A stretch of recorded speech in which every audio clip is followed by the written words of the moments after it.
Alô, você ligado aqui no Elevencast, seja muito bem-vindo ao nosso podcast. E agora com a galera nova aqui, Valdir Luiz, meu parceiro, seja Grande Alex, tudo bem-vindo. bem? Estamos aqui de volta, definitivamente aqui com o Elevencast, voltando. Eu já quero convidar você para seguir nossas redes sociais, seguir também nosso canal, lá se inscrever no nosso canal, em todas as plataformas digitais, para que você possa acompanhar o melhor conteúdo no podcast. E hoje a gente está com um convidado aqui. Que é o seguinte, já venceu o teu bigode fácil. Olha, agora o bigode dele é diferenciado, hein? eu vou te contar, eu começando o podcast aqui com você e recebendo essa figura, que eu vou falar publicamente que eu amo essa figura, um ser humano espetacular. E como jogador, eu vi poucos igual a ele na zaga. Ele é tetracampeão do mundo, só tem uma tristeza, ele não jogou no Botafogo. Mas ele começou como lateral direito, ele vai falar assim, mas jogou, vestiu grandes camisas, vestiu São Paulo, Real Madrid. Real Madrid. Vasco da Gama, Fluminense. Olha, vou apresentar porque é uma alegria de estar com ele aqui. Eu não, sabe, a emoção é grande e ele sabe o carinho que eu tenho por ele. Obrigado por você estrear o nosso podcast, meu amigo Ricardo Rocha. Que Meu figura amigo, bom dia, doce. né? Obrigado pelo carinho de vocês aí. A gente se encontra muito, né? A gente se encontra muito em shopping, né? Aí ele cai pra fazer média com a esposa, ó, café, semana aí. Não liga, né? A doce figura, esse cara. cara é um cara sensacional, um amigo que a gente tem de longas datas, né? Muitos jogos, cobriu muitos jogos que eu fiz. Um cara coerente, um cara amigo. Então, tá aqui junto de você e falar um pouco do que aconteceu e do que vai acontecer, né? Que a gente espera, né? Estamos com uma Copa do Mundo batendo na porta aí, aí, Mas né? antes de falar da Copa do Mundo, eu só queria fazer um primeiro registro. O recado de uma geração que a gente tinha afinidade no trabalho. A gente conversava, a gente cobria o clube, a gente era amigo, a gente sabia o que divulgava, nunca entramos na vida pessoal de ninguém.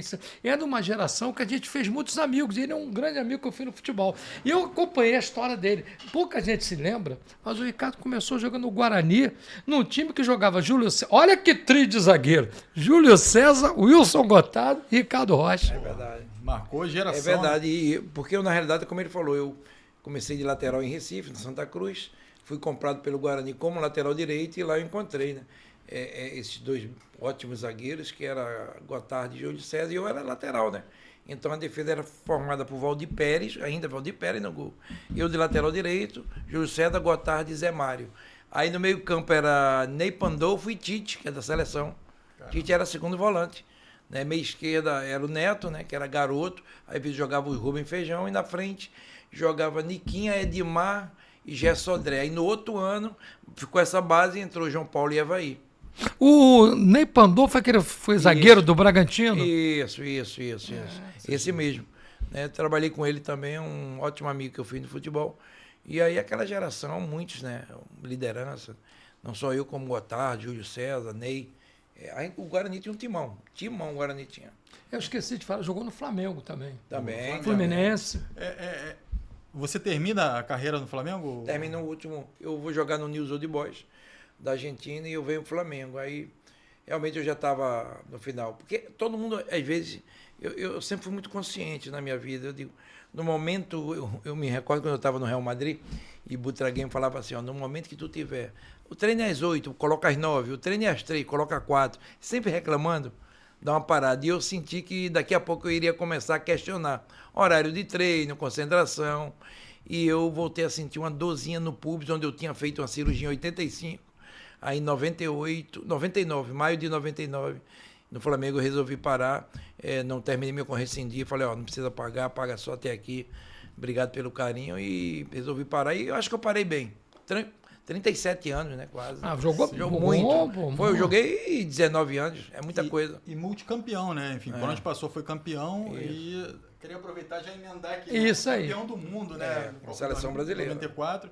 E a gente já tem um assunto aqui que está quentíssimo, né, rodando, que é a questão do Neymar. Isso. Eu queria já entrar nesse assunto, porque o Neymar hoje chegou na seleção com uma lesão e algumas pessoas estão falando, tem que cortar ele porque ele está lesionado, não sabe se vai recuperar, se vai jogar. Enfim, é uma história muito parecida com a sua da Copa de 94, né, Ricardo? Mas assim, eu machuco jogando, no caso dele não, ele antes, algumas pessoas tentaram comparar, eu digo, não, eu fui como titular, era eu e Ricardo Gomes machuca uma semana antes, né, é cortado, eu machuco no primeiro jogo contra a Rússia, jogo o primeiro tempo, 25 de segundo e tem um estiramento.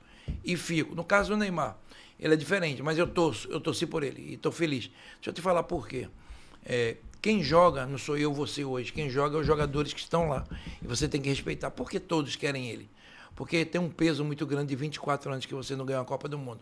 Ele não ganhou a Copa do Mundo, mas pode ganhar. A responsabilidade cai muito em cima dele, normal, e ele está preparado. Se vai ganhar, se não vai ganhar, enfim, ele está preparado para isso. Quando os jogadores ele dão entrevista e falam, todos querendo ele, é porque sabe que vai dividir o peso. E tu vê na foto hoje, eu vi do avião lá, ele está lá no meio.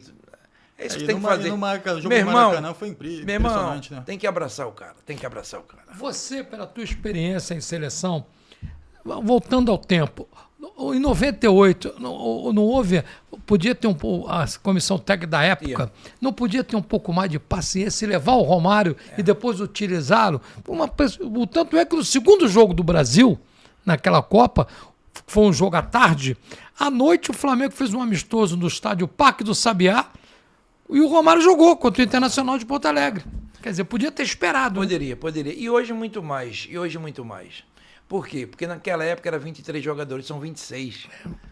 Irmão, então não tem história. Leva o cara assim. Ah, não dá. Não leva. Mas dá para recuperar? Ele vai perder 2 jogos e depois conta com ele no segundo, no terceiro jogo. E outra coisa, eu acho que ele talvez recupere antes, mas não coloca não. É um jogo cascudo, ele tá voltando agora. Se tiver bonzinho ali no banco, né? Cuida do Neymar. Deixa eu te falar, você sabe, o Ronaldo, em 2002, as pessoas cuidaram do Ronaldo. Ele entrava meio tempo, saía.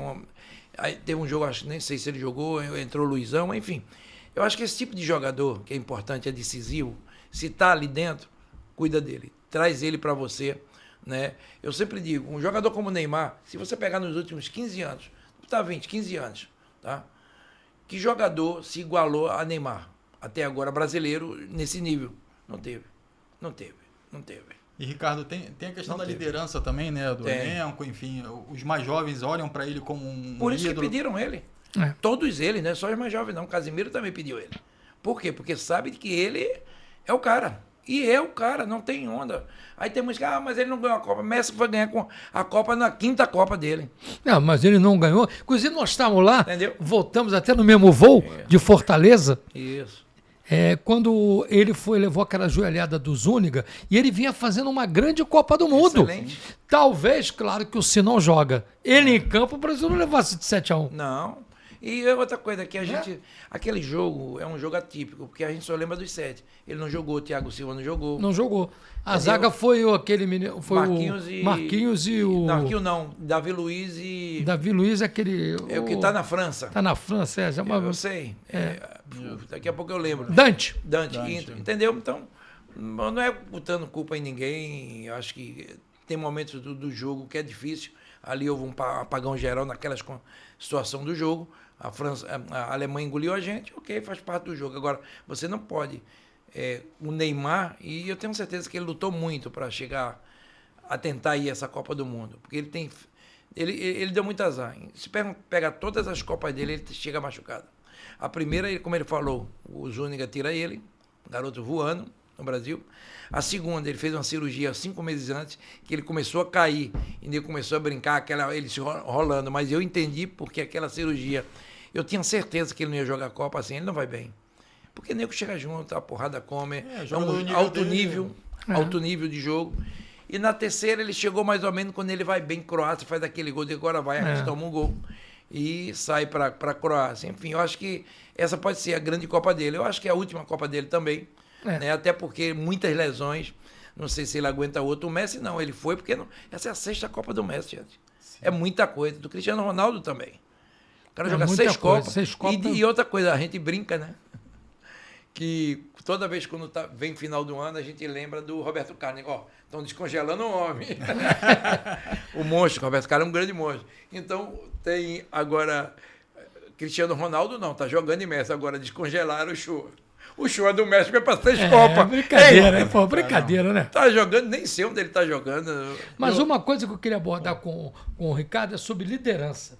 E aquela Copa de 94, e eu gosto sempre de falar, ressaltar, tinha 2 grandes líderes, o Ricardo e também o Dunga. E outros também. Sim. Mas Você acha que falta nesse grupo uma liderança como vocês tinham em 94? Não é peitar, mas cobrar do treinador, conversar com o treinador. Hoje Marquinhos, né? Marquinhos e o Chegou a Casemiro. responsabilidade. Né? Velho, eu acho que a gente tem Marquinhos, você tem um Casemiro aí.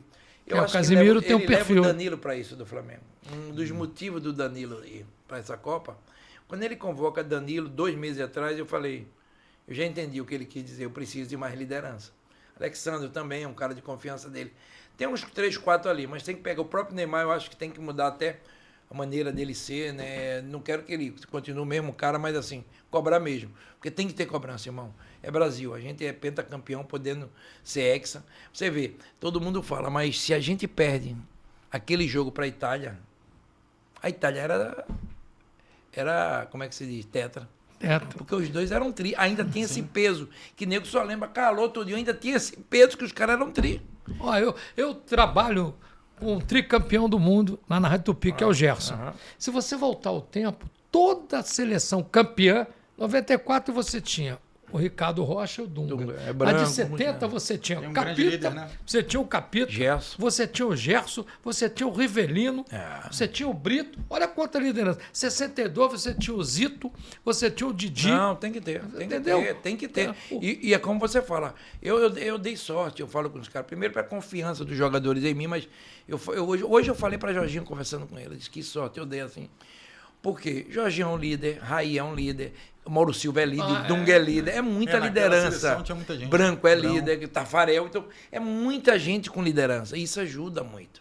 E se respeitavam, né? Que é o mais Muito. importante. E outra coisa também, que eu acho que essa também, vou citar, Marquinhos, Vini Júnior, Casemiro, tem uns 3 ou 4 ali, os caras já jogaram Copa do Mundo, sabe o que é? 10 jogadores que estavam em 90 estavam em 94. Isso pesa muito. Foi diferente em 90? Foi, não, porque o ambiente não estava bom. Aquele problema do patrocínio, aquilo tudo. Mexeu. Eu fui cobrir, ainda era repórter, fui cobrir lá na Granja Comari. Aquele negócio do patrocínio, todo mundo com a mão no peito. Teve muitas situações ali que complicaram, né? Muito. Ali era uma premiação que a gente tinha falado, porque antigamente a gente ganhava 15%, a gente vai ganhar 1 milhão, mas vocês vão ganhar 150 mil para dividir dólares na época.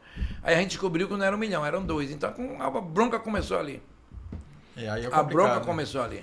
Mas assim, a seleção que eu percebi ontem, saiu o avião, né? Enfim, teve aquele batismo, aquela coisa toda, né, no avião, e a gente já percebe que é um clima diferente. A torcida de desconfiada começa a abraçar a seleção, começa a entender o volume. Você viu o Ryan fazendo um grande jogo aqui. Enfim, jogadores que até muitos colocavam para a próxima Copa, estão não tem essa de próxima Copa. Ok, são jovens para a próxima Copa, mas se puder definir agora, define. Né? E aí eu fico, próxima Copa, então Pelé não jogaria. Pelé não jogaria. Tem 17 anos na próxima Copa. Não tem próxima Copa para ele. E aí a gente deixaria de ser campeão. Claro que é melhor. Aí eu te digo, a Espanha, porrada de garia malta, tudo com 18 jogando. Uma vez eu conversando quando eu era repórter, era setorista do Botafogo, o Didi foi treinador um curto período. E o Didi tive um ídolo, o Didi foi meu ídolo, foi do meu pai, um dos maiores jogadores de meio campo, e eu fiz uma amizade. E é naquela época que a gente conversava muito, né? O Didi me disse para mim, com uma roda assim, de repórter, conversando, que ele, o Zito foram em cima do Feola e falou, tem que botar esses 2 meninos, que era o Garrincha e o Pelé. E fizeram a diferença. Claro, isso é a liderança. Isso é a liderança que chamou. 70, o lateral esquerdo... Era o Marco Antônio. Viajou titular. Disse, olha, nós somos ofensivos demais. Marco não obedece à marcação, porque não é que obedece, é a maneira de jogar dele. Everaldo jogou. E ninguém fala isso, mas taticamente o Brasil jogava com 3 zagueiros, que o Everaldo não avançava. Carlos Alberto é que avançava. Eram 3 zagueiros. Como a gente em 94. Mauro Silva praticamente era um zagueiro ali. E quem que criava as jogadas era o Dunga. Você vê que Dunga passa dando um passo, tudo. Mauro era mais um jogador de marcação. Entendeu? Como ele fala, eu acho que o jogador, a parte técnica é muito bom, mas se a gente tiver uma obediência tática defensiva, a gente tomou 3 gols na Copa, gente. Onde a gente tomou 2 gols contra a Holanda, onde podia... Né, tomamos antes 1 gol contra a Suécia, que já estava classificado, 1-1, e tomamos 2 gols. 3 é muito pouco. Na Copa do Mundo tomar 3 gols é muito pouco. Era um ferrolho, por quê? Porque a gente tinha 2 caras ali na frente que resolvia. Você que é Bebeto e zagueiro, Romário. detalhe, Alex, eu acredito que o Danilo vai ser titular na Copa do Mundo. Porque ele vai usar uma linha de 3 para liberar o lado esquerdo. Porque se você analisar, ele joga com 2 homens no meio que não e os outros não sabem marcar. Mas aí é que tá. Eu, na minha concepção, né? Todo mundo fala, o segundo tempo foi melhor. Claro. Eu fui no jogo lá da França, né? A gente perdeu os 2 gols, se pegar, falha no meio. Bola roubada, enfiada. Tu não pode jogar no 4-2-4. Não tem como. Não tem como você jogar no 4-2-4 numa Copa do Mundo. Muito vulnerável, né? É muito porque a característica... Primeiro que se precisa treinar muito e a característica desses jogadores não são de marcar. Algum momento vão abrir. Se abrir, tu perde o jogo. Então, vamos dizer, pode ser até campeão, mas assim, muda muito. Eu acho que ele pode jogar com os 2 volantes, Casemiro e o... Como é o nome? Bruno Guimarães. Bruno Guimarães. Agora o outro vai ficar entre Paquetá e o Danilo. Hoje o Danilo, para mim, sai na frente. Concordo com você jogadoraço. também. Então, ele não vai mexer muito no time. Eu acho que Alexandro, a zaga é a mesma, porque nem jogou a zaga ainda titular, né? A zaga o tava... Gabriel e o Marquinhos, né? O Danilo tem uma característica que pelo menos eu observei, não sei se o Ricardo concorda, se você concorda. Ele avança muito, ele pisa muito na área, mas ele consegue recompor muito rápido. Não, é como a gente fala, boxe, é o cara que vai e vem. O Danilo é brincadeira. Ele tá jogando muito. Só que tem momento do jogo que ele pode usar Paquetá e Danilo, tá? Junto com um volante só. Eu, sinceramente, não convocaria o Paquetá. 2 jogadores que eu questiono na convocação. O Alisson, que não passa segurança, na minha opinião, não vinha jogando. Eu convocaria os 3 goleiros, para o meu seria o Everton do São Paulo, ou do Grêmio, o Everson do Atlético Mineiro e o Fábio. Futebol, para mim, é momento. Eu não levaria nem o Ederson, nem o Alisson. E o Paquetá eu levaria o Matheus Pereira, que jogadoraço. Mas eu respeito o critério do treinador. Eu acho o seguinte, ele fez a convocação com jogadores que ele conhece, que ele viu. Né? O caso do Paquetá é o seguinte, Paquetá jogou uma Copa. Uma Copa, isso. Isso ajuda muito. Ele tem experiência de Copa do Mundo, tá? É como eu fosse falar, se a gente fosse pensar em meritocracia de um jogador ser convocado, vamos colocar, falando a verdade, Danilo não era para ir, o lateral esquerdo também não era para ir, e nem o Paquetá. Isso aí. Aí quando a gente fala, não, você é um idiota, porque aí entra o torcedor do Flamengo, estou falando meritocracia no papel, é isso mesmo? O Paquetá chegou agora, está jogando muito? Não. Para ir para a Copa, não. O outro, sincero. Pronto. Aí levou. Ok, não tem problema nenhum. São jogadores experientes, de confiança dele. Mas se botar meritocracia, que está jogando bem, arrebentando, não era para ser. O único que era para... E agora estão começando a falar mal, que eu não concordo, é o Léo Pereira. O único dos 4 do Flamengo que foi, merecia, o Léo Pereira. Porque fez um ótimo campeonato. Regular, né? Regular. Então, os outros 3, se perguntar, aí, Danilo, é um homem de confiança. Quando ele convocou Danilo, eu entendi. A convocação não é só técnica, é vestiário. Porque ele sabe que essa liderança, ela é muito pouca na seleção.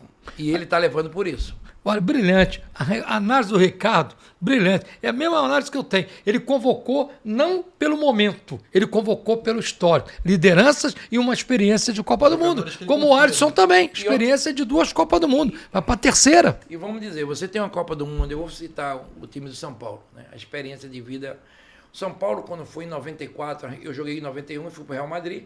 Em 94 eu sou convocado para a seleção brasileira. Você estava no Vasco. Não, eu estava no Vasco. Olha o que eu vou te falar, como as coisas...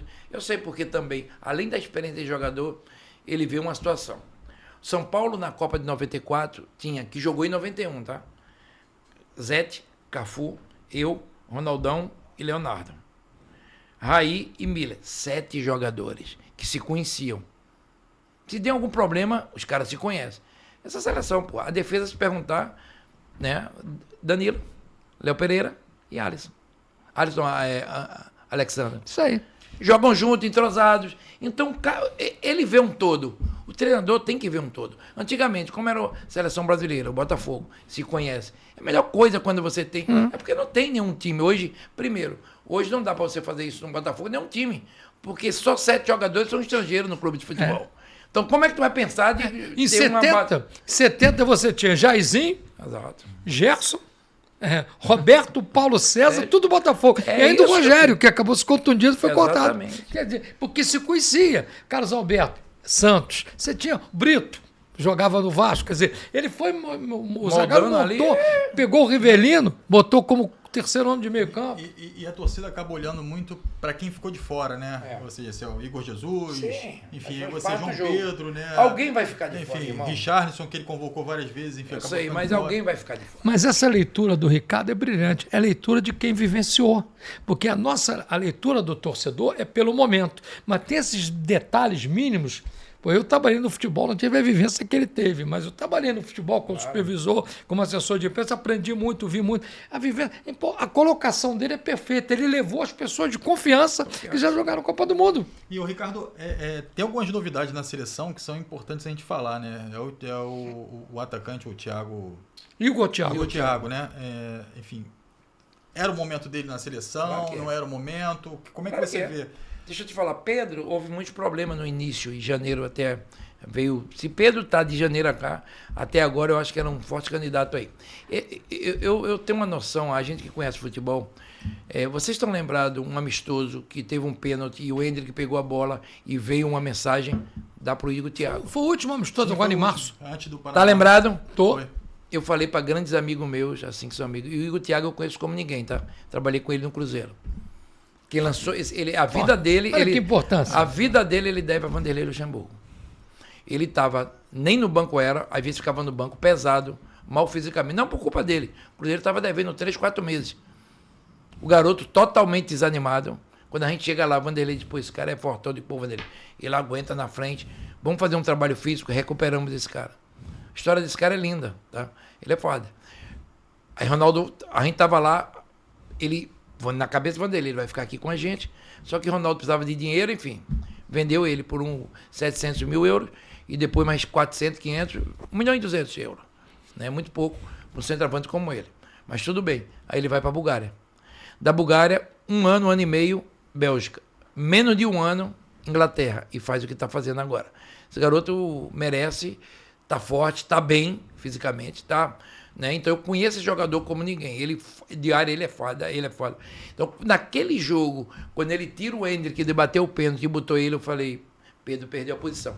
Aí você viu agora nesse último jogo o pênalti, quem bateu? Ele. Chama Porque a responsabilidade, né? Não é só isso, porque pênalti decidiu pra gente uma Copa do Mundo. Então ele precisa ter jogadores com capacidade. E ele pode chegar na Copa também bater e perder, porque faz parte do jogo. Mas assim, ele mereceu. Ele foi o jogador brasileiro que tem mais gols no futebol inglês. Nenhum jogador brasileiro, fez 20 gols. Ele fez, 20, 21. Então ele realmente é um baita jogador. E outra coisa, ele parece ser mais velho. Tem 25 anos, pô. Tá novo, Ele ainda pode ir para 2 Copas ainda, se ele quiser se cuidar. Né? E ele se cuida, ele está muito bem. Eu acho que o Pedro, baita jogador. Eu sou fã do Pedro, mas só que os problemas de Pedro no início da competição prejudicou ele. Aqueles problemas com Felipe Luiz, ficou no banco. Aquilo ali acho que afetou um pouco, né? Lesão, Afetou. Não, ali houve muitos erros, né, ali, né? Acho que o Felipe é um cara inteligentíssimo. Eu cravei que ele vai ser o futuro treinador da seleção brasileira na minha cabeça. Ele chega ainda lá na frente. Mas houve declarações que ele poderia ter evitado no futebol. Era para ter decidido ali no vestiário. Ele sabe que tem coisas que é disso. Eu aprendi um negócio com o Marco Aurélio Cunha. Ele fala assim, que foi médico de São Paulo. Conheço ele, gente finíssima. Amigo. Ele falava assim, futebol, vestiário é um confessionário. Não tem coisa que não dá para sair, meu irmão. Eu já convivi no futebol. Ser blindado, né? Que o pessoal Eu já fui nego velho, nunca espalhei nada, nunca sei. Se eu falar as coisas, não vou falar nunca, vou morrer com isso. Então houve declarações. Ele errou muito, porque ele estava mal fisicamente. Então, ele foi perdendo a força no início da competição. Porque se ele está desde janeiro assim, ele vai para a Copa. Em cima desse tema vestiário, e a gente às vezes se surpreende. Eu não me surpreendo, porque eu convivi. Mas quando fala, o treinador fulano de tal foi demitido, meu time estava ganhando. Mas tem um detalhe, tem momentos, tem treinador que o time pode até estar ganhando, mas ele não tem mais ambiente para continuar. Ele perdeu. É uma frase corriqueira, mas é a realidade. Perdeu o vestiário.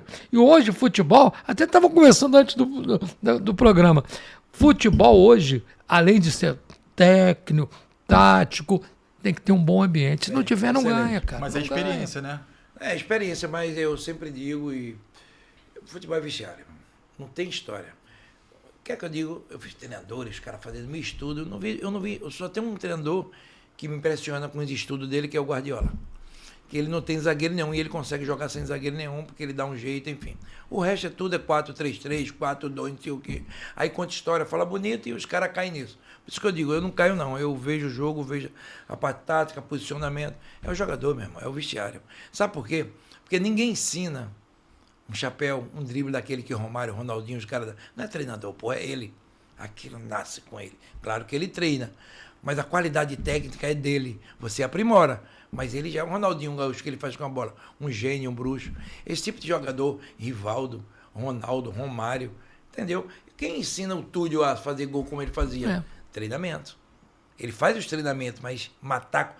Bola ali no Túlio, em 30, 29 entra.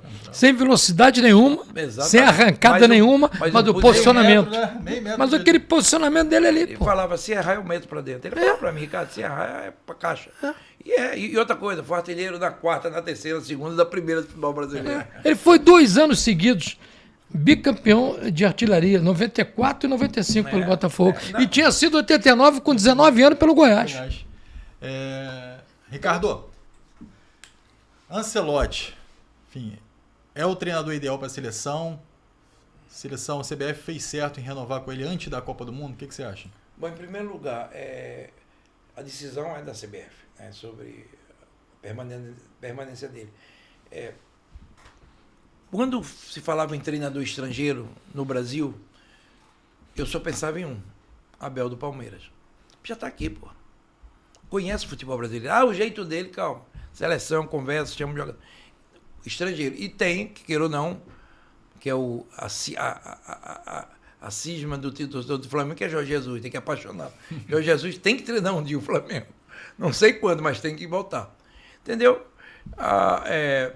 No mundo, eu te pergunto, a gente está no Brasil, país sul-americano, Argentina, Brasil, Uruguai, Colômbia, todos vai dizer, Ancelotti, esquece Brasil, vai. Todo mundo iria aceitar. É um nome espetacular. Ele hoje é o carro-chefe, né? É o cara. Eu me Ele é o lembro, cara. eu me lembro bem Ele é o cara. quando o Carlos Alberto Torres, nosso saudoso capita, era técnico do Botafogo, e eu trabalhava como assessor de imprensa. A gente chegava nos estádios, nos aeroportos, os jogadores passavam direto, todo mundo indo no Carlos Alberto. Hoje é o caso. Hoje o Brasil tem 2 referências: Neymar e Ancelotti, concorda? E a chegada do Neymar tem ainda coisa mais agravante que eu acho. Aproximou mais o torcedor para a seleção. Coisa que estava um pouco distante. Esse problema do Neymar, as crianças, como gostam do Neymar, como é apaixonado por ele, é um fenômeno. Então, isso é muito bom. E Ancelotti, para mim, é um baita treinador. Qualquer seleção do mundo, sul-americana ou do mundo, dizer, ó, saiu o treinador da França, vai Ancelotti. Porra, todo mundo vai elogiar. Aqui a gente tem dúvida. É claro que a gente quer um brasileiro. Só que ele tem que quebrar esse patamar de uma coisa. Nenhum treinador foi campeão do mundo, nenhum que seja estrangeiro, uma Copa do Mundo. Todos são dos seus países. Falando em treinador, você... Argentina, quando foi campeão argentino, França foi francês, Isso. Alemanha é alemão, você entendeu? Isso é que é... Mas a gente vai quebrar. Vai ser histórico, hein? Vai ser histórico. Um treinador. Você, como jogador, você passou por muitos treinadores. Você gostava mais daquele treinador mais boleirão ou aquele mais tático? Se tiver as duas coisas, melhor. Melhor, né? Eu peguei bons treinadores, né? Que é um cara que nego às vezes fala, não, pô, o João Santana era maravilhoso. Pô, maravilhoso. O João era boleirão e taticamente era... É o que eu vivi com o João. Inteligentíssimo, né? O meu grande amigo também, que era meu amigaço, até hoje, Jair Pereira. Também. Boleirão seríssimo taticamente. O Joel, trabalhei com o Joel, dizia no intervalo, vamos fazer isso, vamos mudar. Eu era assessor e eu via as expressões de intervalo do Joel. Outro que muita gente chamava, que eu tenho uma saudade até hoje muito grande, que era um querido amigo, Valdir Espinosa. Conhecia e era boleirão. Claro, então esse negócio de amizade depende muito. Se tiver as duas coisas, seria ótimo. Tem um treinador em Portugal, uma vez eu estava brincando, e ele falou uma coisa, eu estava brincando no treino, ele me chamou, opa, foda-se, conhaque é conhaque, trabalho é trabalho. Ou seja, na hora de beber, vamos beber, na hora de trabalhar, então tem que ter as duas coisas, gente. O vestiário tem que estar leve, a palavra é essa, leve. O cara, vou para campo, vou ganhar, vou jogar. E as brincadeiras normais que faz o futebol. Então o vestiário, te digo mais, ele que é torcedor do Botafogo, ele sabe o que eu vou falar. o vestiário ganhou aqueles títulos do Botafogo. O vestiário do Botafogo é muito bom. Até hoje tem um cara lá que eu adoro, que é o Marçal, né? Eu também sou fã dele. E tem outros jogadores que estiveram ali, Carlos Eduardo todo. O vestiário estava na mão deles. Alex Na mão Telles. né? Estava na mão. Os caras ganharam aqueles títulos na mão. Os caras estavam na mão porque eu, pela minha experiência, eu sei como é o vestiário. Eu vi ali uma força, uma vontade. E você olha pro lado, tu vê o cara que tá do teu lado e fala assim, pô, vou correr pra esse cara. Claro. Né? Vou... Então, vestiário, para mim, é fundamental. Vestiário leve, com responsabilidade, é o ideal. Porque você se sente confiante, né? E você joga pro treinador e joga pros teus amigos. Uma coisa, da minha parte, eu quando eu machuquei, o Parreira me chamou Zagallo, né? Você é muito importante, ó, essa função aqui, fica olhando os jogadores, estudando Zagallo, ó. É muito importante. Direção, comissão técnica e jogadores. Mantém isso aqui, né? Eu puxava reza, eu fazia tudo. Eu puxava reza, brincava com os meninos antes do aquecimento, tudo. Mas eu levava eles até a boca do túnel. Então isso é confiança. Então eu levava tudo. Tafarel, vamos lá, irmão, você é o melhor do mundo. Eu ia, né, motivando eles. Vocês são os melhores, vamos ser campeões, vamos lutar, força. Então aquilo ali é uma coisa que Deus Mas me esse é dominou. teu, esse é teu. Se ninguém, se você não fez forçado, é teu. É dali, é natural certo. teu. Ele me deu a liberdade e eu ia porque eu gostava de estar junto dos meninos. Porque eu digo, pô, eu queria estar aí com você, mas não posso. Então, vamos lá, Bebeto, você é o melhor, Romário. Então, você ia alimentando os caras. Então, é isso que eu digo, o vestiário da nossa seleção era maravilhoso. E legal você falou no Romário, falou em Bebeto, enfim, caras que já tinham uma história no futebol, mas esses caras também precisam desse Todo abraço. mundo, né, ser desse humano. Não tem um na vida que não, no teu ego chega, pô, Alex, tu é bom pra caramba, porra. Né? Mas que isso, você toca no ego do cara, mas sabe que tem que trabalhar. Né? A gente tinha isso. Meu irmão, é ali, saiu dali. A gente tinha uma coisa que era muito bom antes dos jogos, 5 horas, a gente reunia. Bebeto e Romário, como é que tá? Tá tudo bem? Dunga, tá todo mundo bem? Vamos pro jogo. Porque a gente não queria bronca, a gente queria soluções. Ali não dá pra ter problema. A gente, quando perde da Argentina, né, em 90, jogando uma partidaço, aquilo ensinou mesmo a gente. Então, quando a gente passa e vai jogar com os Estados Unidos, oitavas, Parreira falava uma coisa importante para ele: erro zero. Não pode errar, pô. Copa do Mundo tu não pode errar. Tu volta para casa. Aí eu voltei em 90, onde a gente arrebentou com a Argentina. O melhor jogo do Brasil. Arrebentou. Voltamos para casa. Entendeu? Então, você tem que estar atento a tudo. Copa do Mundo é atenção redobrada, irmão. Não tem jeito. Todo mundo. Por isso que eu digo, eu acho que se o homem tirar esse atacante, botar mais um meio campo, não é que os 4-2-4 é ruim, não. É ruim agora, porque a gente não está entrosado, os jogadores não têm essa característica, a gente está perdendo o meio campo. Então a gente não pode perder esse meio campo. Estou lembrado, no jogo da eliminatória, a gente foi jogar lá contra a Argentina, com esse 4-2-4, ficamos na roda. Na roda 3, mesmo. 4, pô, ali foi um chocolate. Ali foi um chocolate. Foi humilhante. Porque perdeu o meio campo. Tu não pode perder o meio campo. Entendeu? Se perder, volta para casa. Estou te falando agora. Se perder o meio campo, tu jogar um jogo ou tu agora manter aquilo ali, Copa toda, é temerário. Eu acho que isso é uma característica do Ancelotti, né? Essa coisa de cobrar, de entender o momento de cada jogador, de apoiar quando precisa ser apoiado. Muita gente fala assim, às vezes ele tá mastigando o chiclete dele ali no banco ali, mas ele tá olhando, tá entendendo o momento de cada jogador. E outra coisa, meu irmão, futebol é aquilo que eu te falo. Se puder tomar menos gol possível, vai te ajudar. Ele tem o olhar dele é italiano, tá? Ele vai querer fechar a casinha. Eu tô achando a zaga muito exposta. Não sei se você concorda porque comigo. Falta um jogador no meio. Não é a zaga exposta. O problema é quem... Quando você... Quer ver o negócio? Olha o primeiro gol que a gente tomou da França. Eu tô falando que eu tive lá. Agora no Casemiro, o cara roubou, não foi nem culpa dele, roubou Mbappé. Olha o buraco que tava na zaga. Mas nem a zaga que tá meio mal, não. O problema é que ali tá... O jogador com alto nível não pode levantar a cabeça livre não, meu irmão. Se não tiver um bafo ali, tu tá morto. Então, quando o jogador pega, olha Mbappé. Você pode estar bem fisicamente. Como é que tu pega Mbappé? Não tem como. Deu a tapa, mas era. E você que foi zagueiro, pô, o zagueiro não pode ficar toda hora se expondo no mano a mano com o atacante, pô. Aí o segundo gol, uma roubada do meio campo. Os caras vêm trabalhando, ninguém deu combate aqui, ó. Aí aqui tá fechado. Aí dá um passo, o cara vai dar a cavadinha, faz o gol. Por quê? Porque o meio tá aberto. Se você abrir o meio, é difícil. Eu acho que ele vai colocar, e tem grande chance de ser o Danilo, tá?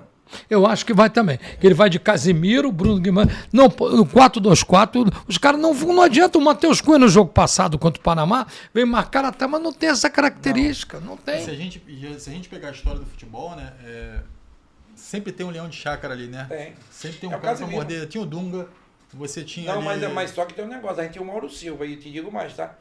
O que eu acho? O Casimiro ainda sai, tá? Sai pra jogar. Tu Sai vê pra jogar. O gol de cabeça que ele fez. Ele é foda. Ele não só marca, não. E ele levanta a cabeça, já É, olha, faz um não, lançamento. ele joga muito. Eu acho que o Brasil tem que estar atento nos contra-ataques. A gente era treinado por Parreira para os contra-ataques. Porque você viu, me recordo, era muito treinamento tático. A gente pegava na bola, vamos atacar. Aí foi aqui, perdeu a bola. Jorginho tá ali na frente. Quem cobra o lateral? Eu penso igual a ele. Só se for muito comprida a bola, mas normalmente aqui é o volante que sai e o outro volante entra. Porque, como ele falou, toda hora o zagueiro tem alguma coisa errada. Zagueiro cobrindo lateral, abrindo, tem alguma coisa errada, irmão. Entendeu? Então, tudo é treinamento. A nossa era encaixe perfeito. Dunga saía, Mauro Silva vinha, Mauro Silva saía, Dunga entrava. Levou poucos gols, um time bem 3. armado. 3. Bem armado. Você vê uma coisa, ele me parece que ele vai começar com uma linha de 4, porque o Alexandro não passa mais do meio campo, aquele lateral dos anos 60, que parava no meio campo. O Ibanez ou o Danilo, ele não vai de Wesley, ele vai fazer uma linha de 4. Eu também acho. Uma linha de 4 com 2 volantes e 4 atacantes. Aí depois ele pode adaptar, botar o Danilo, botar o Paquetá, mudar. Mas eu acho que para estreia, pelo menos, ele vai caçar 2 linhas de 4. Não, mas ele pode ir com as 2 linhas de 4, mas ele tem que armar o meio. E se ele for só com 2 volantes ali, a gente vai ficar na roda. Grave o que eu estou te falando. Se não entrar um, não sei quem vai sair. Aí ele defina quem vai sair. Eu acho que a princípio ele joga com Vini Júnior, Rafinha, ao 9. Ele vai escolher. Se tiver bom Neymar, mas no primeiro jogo não acredita, aí ele vem lá na frente. Agora aqui, meu irmão, se não tiver um... É porque em 94, além da parte técnica... Você vê que o Zinho ganhou... O Mazinho ganhou a posição do Raí. Sim. Era uma Ficou seleção mais compacto ainda. forte, né, nesse 94 também. A força da gente estava no meio campo. E quer ver uma coisa? Entenda, sem nenhum tipo de clubismo, tá? O Luiz Henrique hoje está melhor do que o Rafinha. Luiz Henrique tá voando, Luiz Henrique. Não, se você botar... Eu ia de Luiz Henrique, Matheus Cunha e Vini Júnior. E o Danilo no meio. Ficava um time mais encorpado. Fica. É como eu te falo, eu acho que da frente a gente tem vários garotos aí. Agora, a minha maior preocupação é em time de futebol também, tá? Aberto assim, eu não gosto não. Você tem que estar muito bem treinado. Porque a partir do momento que tu tem 4 atacantes, tu tem que adiantar a tua linha. É marcação alta. Porque se tu tiver atrás, aí vem o que a gente falou. Eu tô marcando aqui atrás. Aí, meu irmão, um cara inteligente. Que são. Pô, tu pega um meio campo do Paris Saint-Germain. Com o Vitinha, com toda aquela turma, que são portugueses. Tu fica na roda, meu irmão. Não tem como marcar, não. O Modric, vamos criar com 41 anos, ainda cria trabalho. Eu acho que ele vai mudar. Eu não acredito só nos 2. E 4 atacantes, não acredito. E você vê a função do Neymar como esse falso 9 ali. Eu vejo ali. Ele tem que ficar perto do gol. Ele não tem que vir mais arrancado. Ele tem que jogar, ele não pode. Deixa eu te falar uma coisa. Olha aqui, o Baldi vai saber o que eu estou falando. O Brasil tinha 4. Aí entrou o Mazinho, ficou Mazinho, Mauro Silva, Dunga e Zinho. O que é que ele faz? Bebeto aqui, pô. Tu vê um gol contra a Holanda, Bebeto aberto, mas raramente o Bebeto abria. Porque ele falava, Bebeto e Romário tem que estar perto do gol. Vai ficar longe por quê? Eles têm que estar ali. A gente fez 11 gols na Copa. Aí fez um de pênalti, Márcio Santos de cabeça e Branco foi o de falta. Os outros 8 foi dos 2. 3 de Bebeto, 5 de Romário. Não tem história. Quem tem que fazer gol na Copa do Mundo final, 2 gols de Ronaldo. Não busca história.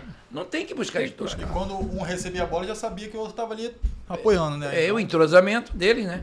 Rivaldo e Ronaldo, né? Ronaldo foi 94, 98, 2002, e Rivaldo foi 98, 2002, então não tem história. Pelé fez 5, Jairzinho fez 6 na Copa de 70. Exatamente. 11 gols. São os caras. Não busca história. Esses caras é que decidem pra gente. A gente tem muita gente lá na frente. Fecha aqui, meu irmão. Aqui é que tu tem que estar forte. Entendeu? Aí você torna uma seleção forte. Esse negócio de jogar bonito, esquece isso. Não tem jogar bonito.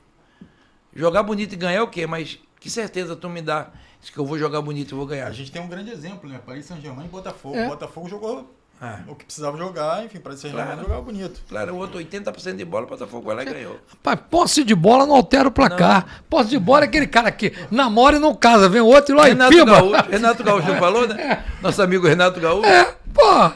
Posse de bola pra quê? Posse de bola é o cara que namora, pega lá um voluntário, vai lá e pum. De padaria, só E vem outro e leva.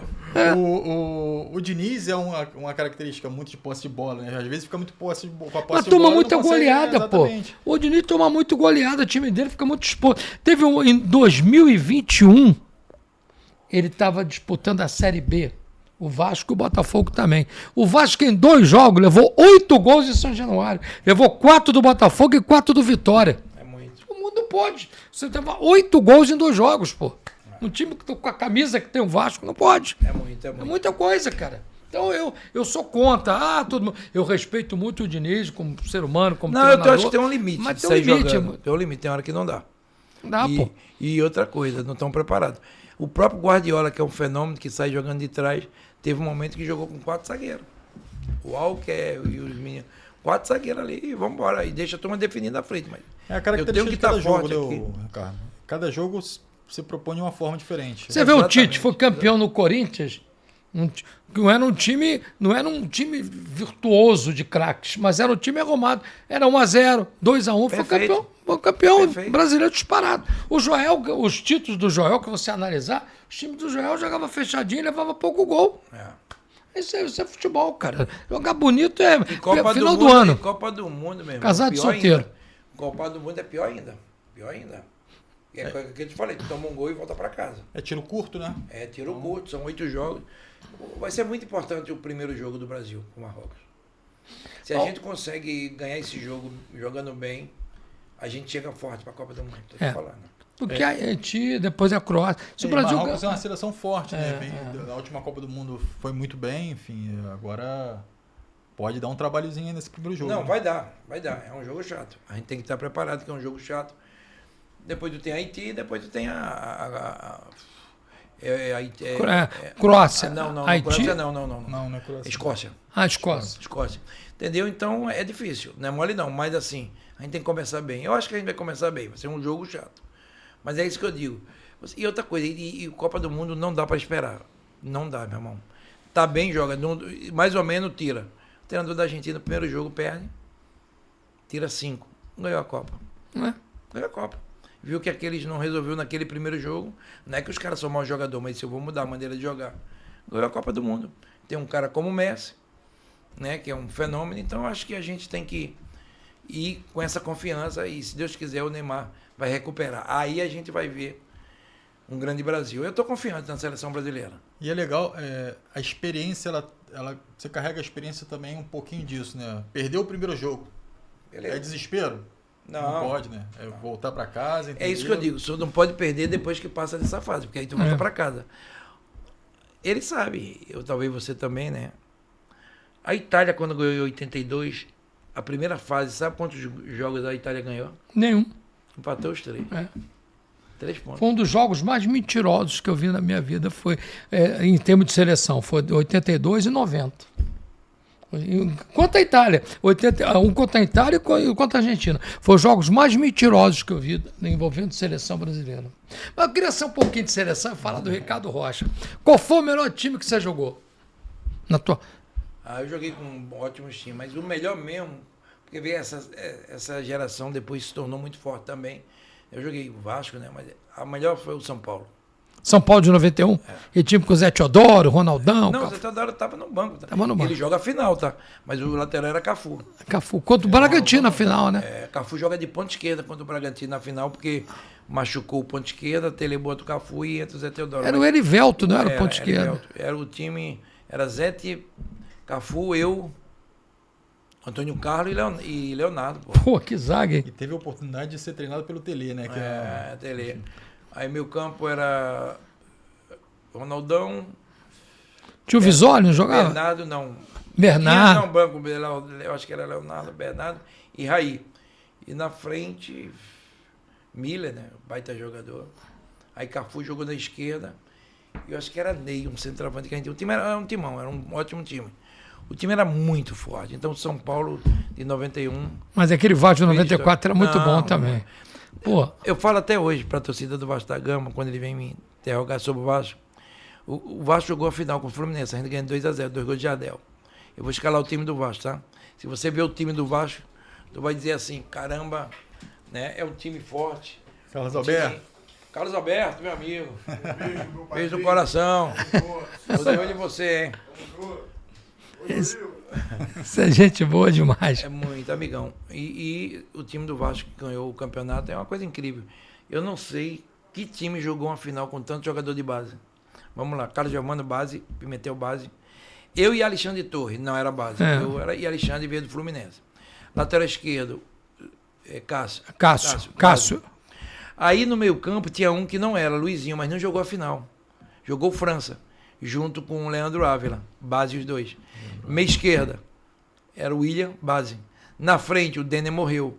Ele botou o Valdir na direita. Olha quantos jogadores de base. Jardel e Ian. 2-0 do Fluminense. 9 jogadores feitos na base no Vasco da Gama. Há muito tempo que não tinha isso. Em 98 o Vasco foi campeão brasileiro, ou 97 campeão brasileiro, só tinha 2 da base titular, Carlos Germano e Felipe. Hoje em dia é quase impossível. O Edmundo também, tudo bem, vou botar o Edmundo. Não vê porque os caras se apaixonaram e as novas regras mudaram. Eu sou contra. 7 jogadores estrangeiros jogar no time, não sou contra o estrangeiro. Porque eu fui também e joguei fora. Mas na minha época o couro comia. Quando eu fui para o Real Madrid só podia 3 estrangeiros jogando. E outra coisa, o francês na Espanha era estrangeiro. O mercado abriu, eles não são estrangeiros. O Real Madrid pode ter 10 franceses que não é estrangeiro. Agora na gente não. Não podia. Então o francês era estrangeiro na Espanha, o espanhol em Portugal. Tudo era estrangeiro, era complicado. Mas também até para ter essa quantidade de jogadores da base no elenco profissional, também hoje em dia está difícil. Né? Mas hoje em dia está difícil. Você sabe quantos estrangeiros tem no elenco do Botafogo? Uns 11. 14 no elenco. Fluminense 12. Mas só pode jogar 7. Só pode jogar 7. Não, e a CBF, a partir do ano que vem, já está em estudos limitar o número de estrangeiros. Não, eu não faço questão, mas tem que limitar.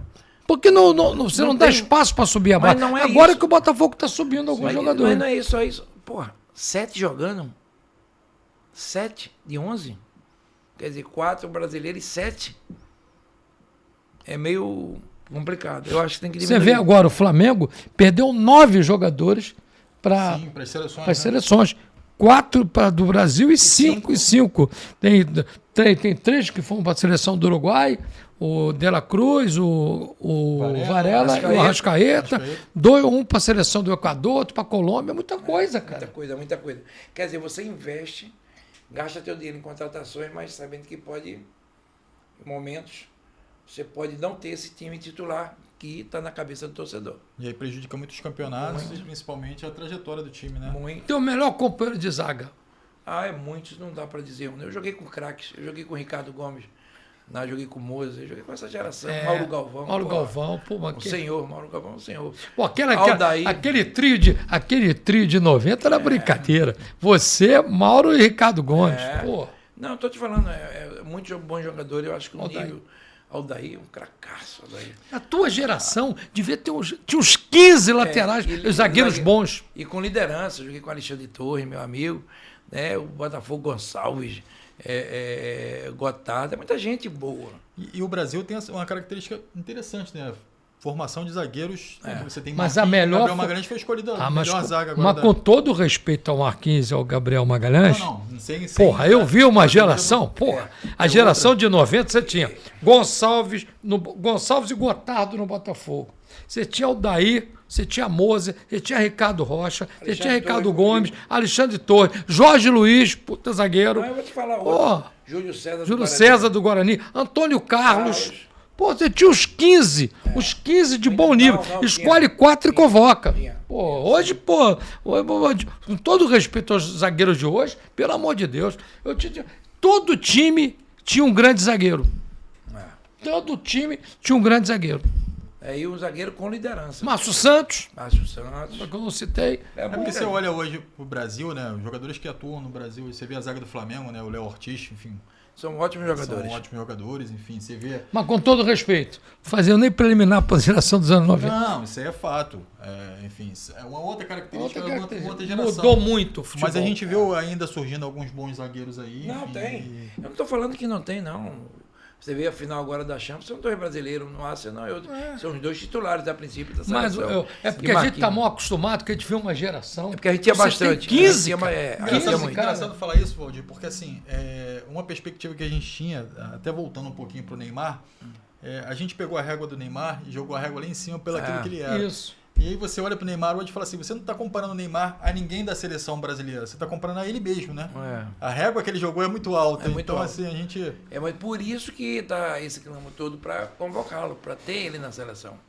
Né? E eu acho que ele vai com muita... Depois que ele viu a reação do povo brasileiro com ele, os jogadores, toca o cara também.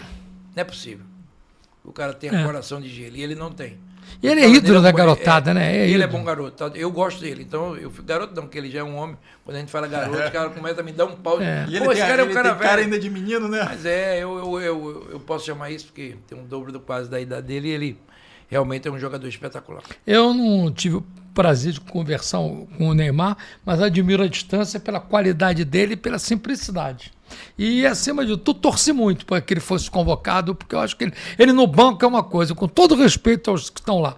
O cara olha no banco, pô, tá o Neymar no banco, 30 minutos, o Ancelotti chama ele, treinador adversário. O nosso treinador, o cara olha no banco, tem o Ancelotti, que é um treinador de peso. Pô, você tem o Ancelotti e tem o Neymar no banco. E o treinador passa confiança para ele também, né? E aí, Ricardo, você conviveu com a lesão na Copa de 94, como é que para o jogador fica a cabeça do jogador pensando, poxa, eu vou de fato conseguir desempenhar o meu melhor futebol, eu não vou, eu tenho apoio de todo mundo, se eu lesionar de novo, tá no jogo, faz parte, enfim. Como é que fica a cabeça do jogador, começa no início da Copa, olhando a projeção em toda a tua competição? No meu caso não, é claro que houve um baque nas 24 horas, houve um baque da minha, falei, caramba, tô fora da Copa, porque você sabe a lesão que tem, eu senti um estiramento na virilha, uma dor forte, fiz o exame 3 semanas. 3 semanas acaba a Copa. A semana tem 4. Eu machuquei na primeira. Entendeu? Mas aí, velho, tem que trabalhar a tua cabeça. Os jogadores vieram falar comigo, Parreira e todos que estavam ali, da minha importância. Eu digo, vou mudar. Não adianta eu ficar esperar jogar. Fiquei no banco na final, recuperei. Fiquei no banco. Mas o resto é trabalhar, meu irmão. É estar ali confiante, estar pendente de tudo, ajudar o grupo. Isso foi o que eu fiz. Eu não podia fazer mais do que isso, porque eu não podia jogar mais. Eu me lembro quando o jogo dos Estados Unidos, o Parreira me chamou e disse, como é que tá? Eu digo, professor, ainda estou com uma dorzinha. Aí ele falou assim, dá para entrar no treino? Eu digo, vou dar. Eu fui treinar. Não tinha como. Ainda não tinha como. Uma insegurança total, abri a perna, ainda me doeu um pouquinho. Ele olhou para mim, ele saiu, eu saí. Aí na final fiquei bem. Final estava bem, se precisasse. Ia para guerra. O tanque da gasolina estava acabando, né? Porque, quase um mês parado. Joguei o primeiro e o último, mas se precisasse, tranquilamente. Mas vai mais na emoção ou fisicamente? Não, você vai onde dá, meu irmão. Ricardo, vai? Vou, claro que eu vou. Mas eu não tinha capacidade de jogar. Tenho certeza, 90 em prorrogação, não teria. E você viu, quando o Jorginho se machucou na final, né? O Cafu entrou bem, né? Demais. Cafu é aquele jogador que todo treinador gostaria de ter. Eu fui campeão brasileiro ganhando o Bragantino com ele de ponta esquerda. Então você imagina o que é o Cafu. Cafu esqueça. Volante vai, lateral vai, ponta vai. Ele foi um dos maiores lados direito do futebol brasileiro. Cafu e Vitor, 2 laterais. Vitor, que depois veio pro Rio. De lateral e ele de ponta. Meu Deus. Ali era um tanque de guerra, né? Ali não tem como. Eu vi 2 jogadores com a versatilidade do Cafu. O Cafu é um e o outro foi o Valber. Só não jogou de goleiro e de zagueiro. E de atacante, de 9. Mas tem uma diferença, né? O Cafu jogou muito. Muito. Mas assim, tecnicamente o Valber... O Valber era de brincadeira. Esquece. O Valber é uma aula, né? Como eu disse, o Cafu é de tudo. Ele vai ter, né? O Valber também, o Valber é craque. Jogou de tudo. Os dois entregam muito bem. Onde botar? Volante, zagueiro, Valber. Cafu acho que só jogou de zagueiro, mas o resto, tudo ali. O Valber foi campeão pelo Vasco em 97 da Libertadores, brasileiro de lateral direito. Ia ser campeão pelo Botafogo em 92 de lateral esquerdo. No São Paulo foi campeão do mundo de zagueiro. O cara não, jogava não. de volante também, extraordinário. Não. E outra coisa, tecnicamente, eu não vi igual. É. Tem 2 jogadores zagueiros, tecnicamente, que me surpreenderam. Assim, tem muitos. Eu te falei, Alexandre Torres, muito jogador. Agora, Valber e Aldair. Né? Fora Leandro, que quando foi fazer Leandro, monstro. outro monstro também foi. Tecnicamente, Edinho zagueiro. também foi outro. Não, Pô, também, outro também baita esqueci. jogador. Baita zagueiro. Não, tem muita gente boa. O Leandro saía com as 2 pernas, tanto com a direita como com a. O Leandro é uma coisa monstro, parte, é um monstro. zagueiro. Mas Valber saía driblando Também, dentro da área. dentro da área. E Entendeu? era a posição que ele gostava de jogar, né? O Leandro, zagueiro. Zagueiro. Central. Ô, Ricardo, seleção é campeã da Copa do Mundo? Espero. O Brasil, seleção brasileira, ela está igual à nossa. Não chega favorito. Ninguém aqui é bobo, burro. E a gente, quando chegou na Copa, a gente não sabe que é favorito. Vamos transformar esse favoritismo dentro de campo, jogo a jogo. Porque não adianta ficar só, não. Hoje se pergunta quem é o favorito. Tu vai botar França, Espanha, Argentina, a última campeã, nem tanto mais, e Portugal. Mas cuidado com a Alemanha, que sempre, né, não está mais. Tem peso, tem Inglaterra, tem algumas seleções que precisa abrir o olho. Brasil. Mas eu acredito na nossa seleção. Acredita em alguma surpresa, alguma seleção? Tem uma seleção que eu gosto. possa... Não, para título não. Mas para incomodar, para fazer. Eu acho a Noruega do Haaland, não sei porquê. Eu acho que é uma seleção que pode incomodar. Muito se fala na França, né? Não, mas ele não é surpresa. Nossa, França, uma surpresa. Aqui na América do Sul tem um que pode surpreender. Que eu gosto muito. Seleção colombiana. Também gosto. Colômbia tem bons jogadores. Não, mas nós sul-americanos, o Equador não é mole, não. E tem um jogador chamado Luiz Dias, que é brincadeira. Pô, joga muito. E agora vai isso, tá? Equador, para sofrer gol. O Equador, se eu não me engano, sofreu 5 gols. Na eliminatória, 5. E outra coisa, o Equador foi segundo colocado na classificação, começou a eliminatória com menos 3 pontos. É aí que eu digo que o Brasil foi muito mal. O Equador, menos 3 com o problema que teve naquela Copa, entrou com menos 3. Passou o Brasil e foi vice. Foi a Argentina, primeiro, segundo, Equador, porra. E o Brasil só recuperou na reta final com a o Uruguai tem uma boa seleção? Tem, mas não sei porquê. Se eu botasse num pacote sul-americano, tem lá no Brasil, que eu sou brasileiro, eu iria de surpresa, eu iria de Colômbia e um pouquinho Equador, porque marcam muito. Eles têm problema na frente, eu acho. Agora atrás, toma muito poucos gols. Mas vamos aguardar, né? É isso aí, galera. Mais um programa terminando aqui. Ricardo Rocha, essa fera demais aqui com a gente.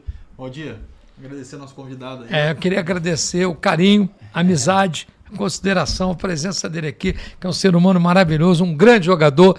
Olha, quem não viu, pega um DVD, um vídeo, para ver um dos grandes zagueiros. YouTube, ver porque foi um grande zagueiro. E foi começar a minha participação no podcast com Ricardo Rocha, é um motivo de muita alegria. Ali, tem a taça ali, tem a bola de ouro e tem a chuteira de ouro. Bola de ouro você ganhou algumas, né? E a taça também está guardada lá, né? A única coisa que eu lamento, quando ele estava acertando com o Botafogo, o Fluminense entrou no circuito e levou ele. Meu capitão, mas você é o meu eterno capitão. Você é meu amigo, obrigado, Alex. Obrigado a vocês. Obrigado pelo carinho aí, parabéns aí. Um baita podcast aí. Tenho certeza que vai ser muito sucesso, porque vocês são 2 pessoas do bem e o jogador adora esse homem aqui. A gente tem muita resenha, a gente tem muita história. Esse é o primeiro de muitos, porque ainda vai ver, calma. Não, tem muita história para contar. A gente vai ser exa, eu venho de novo. Claro, você é convidado permanente, está com a carteirinha. Quero te agradecer pela sua presença, muito obrigado. Grande abraço. Legal.